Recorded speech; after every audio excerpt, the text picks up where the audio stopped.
Olá, Deus abençoe a sua vida, Deus abençoe esse dia. Vamos começar a leitura de mais um livro da Bíblia. Vamos começar a leitura da segunda carta do apóstolo Paulo à igreja de Coríntios. Vamos lá, o capítulo 1 ao 3 de 2 Coríntios. O capítulo 1, Paulo fala sobre o Deus Todo-Poderoso. Ele começa do verso 1 ao verso 7. Ele traz uma ação de graças por Deus, o Consolador. A segunda carta aos Coríntios, ela vai ser uma carta muito pessoal, diferente da primeira. Paulo estava tratando vários problemas.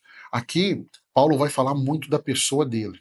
Paulo vai falar do seu sofrimento, da sua caminhada. Então, a segunda carta aos Coríntios é uma das cartas mais pessoais do apóstolo Paulo. O verso 1 ao 7, temos aqui a ação de graças por Deus, o Consolador.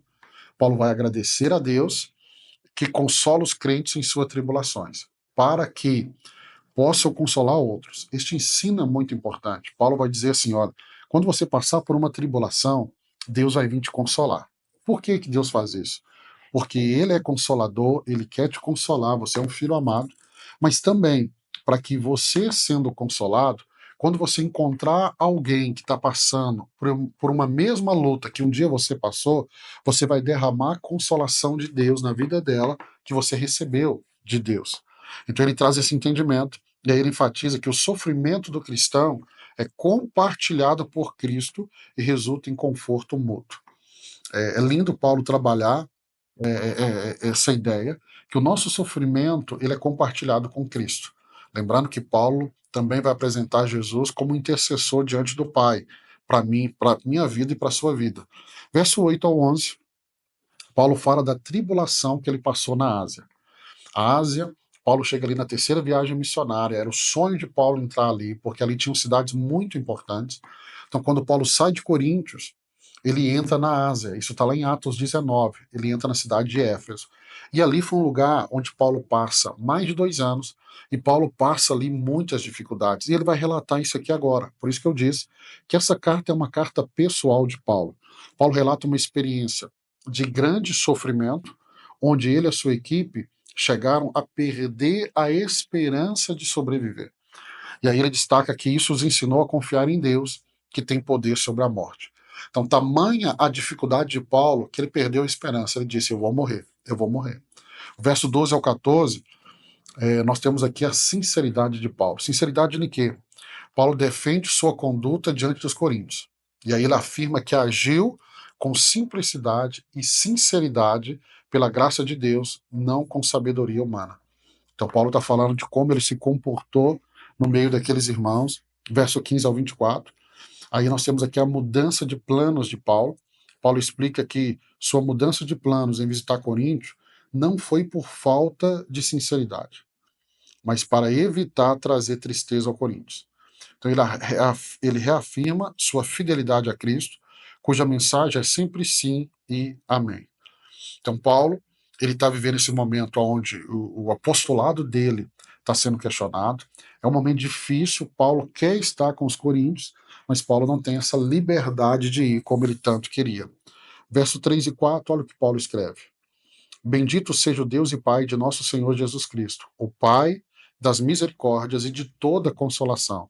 É Ele que nos conforta em toda a nossa tribulação, para podermos consolar os que estiverem em qualquer angústia.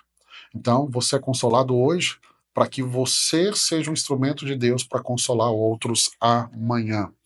Capítulo 2, Paulo fala sobre perdão e o triunfo de Cristo. Verso 1 ao 4, ele fala do propósito da carta anterior. Deixa eu ler aqui para você. Por isso resolvi não fazer outra visita que causasse tristeza a vocês. Pois, se os entristeço, quem me alegrará senão vocês, a quem tenho entristecido? Escrevi como escrevi para que, quando eu for, não seja entristecido por aqueles que deveriam alegrar-me. Estava confiante que todos vocês compartilhariam da minha alegria.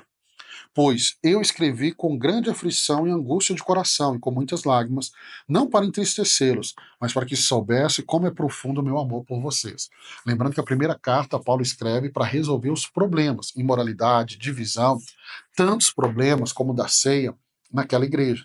Então, Paulo, nós vimos a primeira carta, ele tem que chamar a atenção. E aqui ele está explicando que o que ele fez foi por amor a esses irmãos de Corinto. Versos 5 ao 11, ele fala sobre perdão ao ofensor. E aí Paulo vai pedir aos coríntios que perdoe e restaure alguém que havia sido disciplinado, para que ele não seja consumido pela tristeza. Então ele está falando da disciplina, lembra que na primeira carta Paulo está falando para disciplinar os imorais. Então ele fala de disciplinar, mas ele fala também, olha, vamos procurar restaurar esse irmão, perdoar esse irmão. Não é só disciplinar, é trazer para perto, perdoar e ajudar. E aí ele enfatiza que o perdão é essencial para frustrar as intenções de Satanás. Então, o perdão anula a força de Satanás. Guarde isso. O perdão anula a força de Satanás. Na falta de perdão, Satanás vai ter acesso a essas vidas, a esses corações. Mas quando tem o perdão, a porta é fechada para Satanás. Verso 12 ao verso 17, ele fala do triunfo de Cristo. Ele descreve o seu ministério como um triunfo em Cristo, onde Paulo e outros ministros são o bom perfume de Cristo. Então eu e você também somos esse bom perfume de Cristo, esse aroma agradável de Cristo. E aí Paulo vai ressaltar que a mensagem do evangelho, ela tem dois efeitos: vida para aqueles que creem e morte para os que rejeitam. Essa é, quando as boas novas do evangelho é exposta, para quem abraça o evangelho, essa palavra é de vida.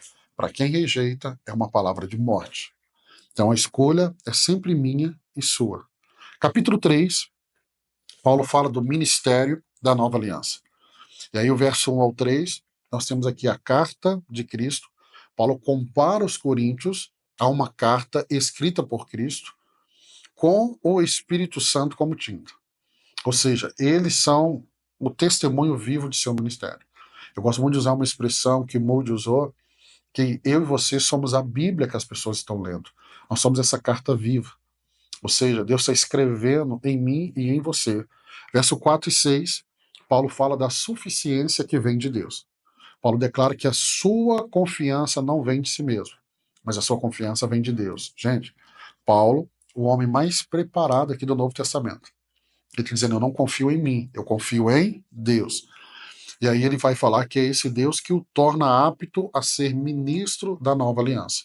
A velha aliança é o Velho Testamento. A nova aliança começa na cruz com Jesus Cristo. E ele fala que ele é ministro dessa nova aliança baseada no Espírito Santo na vida dele. E aí ele fala que o que ele ensina não é letra, mas é pelo Espírito. Ele vai falar, letra mata, mas o Espírito vivifica. Então o ensino bíblico sem o Espírito Santo é letra. É letra. Mas o ensino bíblico com o Espírito Santo, ele traz vida, ele traz transformação. Né? Então Paulo, ele traz isso com tanta clareza, e aí ele termina o capítulo 3, versos 7 ao 18, falando sobre a glória da nova aliança. Paulo compara a glória da antiga aliança dada a Moisés com a glória superior da nova aliança. Enquanto a antiga aliança trouxe condenação, a nova traz justiça e liberdade. Ele encerra destacando que, ao contemplar a glória do Senhor, nós somos transformados à sua imagem. Então ele traz esse entendimento, e contemplar a glória do Senhor é permitir que Deus vai nos transformando dia após dia. Verso 18 diz assim, e todos nós, com o rosto desvendado, contemplando como por espelho a glória do Senhor, somos transformados de glória em glória, na sua própria imagem, como pelo Senhor, o Espírito. Então somos transformados de glória em glória, de medida a medida, de dia a dia, de glória em glória, de fé em fé. Eu e você somos transformados.